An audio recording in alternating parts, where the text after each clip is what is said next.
কি করতেছো ভাইয়া? ভাই এই যে প্রেসার মেশিন ইয়া করতেছে, কানেকশন দিতেছে। তে তোমার কি কানেকশন দিতে কইছে? আপনি তো বললেন। আমি টেস্ট করার জন্য। হ্যাঁ। এখন কিভাবে কানেকশন দিতে হবে বলো তো? আমি তো বুঝি না, কারণ আমি ইলেকট্রিকের কাজ করি না। বুঝাও। দিতে হইব আপনার এই যে কভারের লেখা আছে, হ্যাঁ এটা হলো পাওয়ার, হ্যাঁ এটা হলো মোটর। আচ্ছা তাহলে আমাদের প্রথম ইনপুট পাওয়ার ঢুকবে এদিক দিয়ে, আচ্ছা আচ্ছা এখানে ঢুকবে এই যে টার্মিনাল দেওয়া আছে, দেওয়া আছে। হ্যাঁ ফেজ নিউট্রাল আর্থিং। হ্যাঁ এটা দিয়ে ঘুরে আবার আউটপুট হবে এটা দিয়ে, হ্যাঁ এটা দিয়ে আউট হয়ে এদিক দিয়ে বাইরে হয়ে যাইব হইলো মোটরে এনে লাগবে দুইটা ওই দুই তারের সাথে আবার কানেক্ট হবে। কানেক্ট হবে। তাইলে ওখান থেকে যে লাইন পাইলো এখান থেকে ঘুইরা পানিটারে নিয়ে প্রেসারে মাইরা দেবে। যখন এই পানি ছাড়বো তখন এটার মধ্যে একটা সেন্সর দেওয়া আছে, হ্যাঁ হ্যাঁ টান পাইবো, হ্যাঁ হ্যাঁ পাইলে তারপর এটা অটোমেটিক এটা লাইন দিব, আচ্ছা, এটা চালু হয়ে যাবে।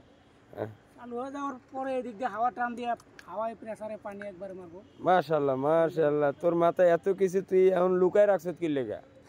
হ্যাঁ এগুলি তো ভাই আপনার কাছে শিখতেছি। আচ্ছা যাক, না খুব ভালো। আমরা এটা টেস্ট করব, তো আমরা টেস্ট যখন করব সেটারও ভিডিও দেবো ইনশাল্লাহ, এবং মূল ভিডিও কিভাবে আমরা কানেক্ট করলাম সেটাও পাবেন। ঠিক আছে মুস্তাফা, ধন্যবাদ। ধন্যবাদ। এটা কত এম্পিয়ার? এম্পিয়ার আপনার ওয়াট আছে হলো 337 ওয়াট। ওকে এম্পিয়ার মনে হয়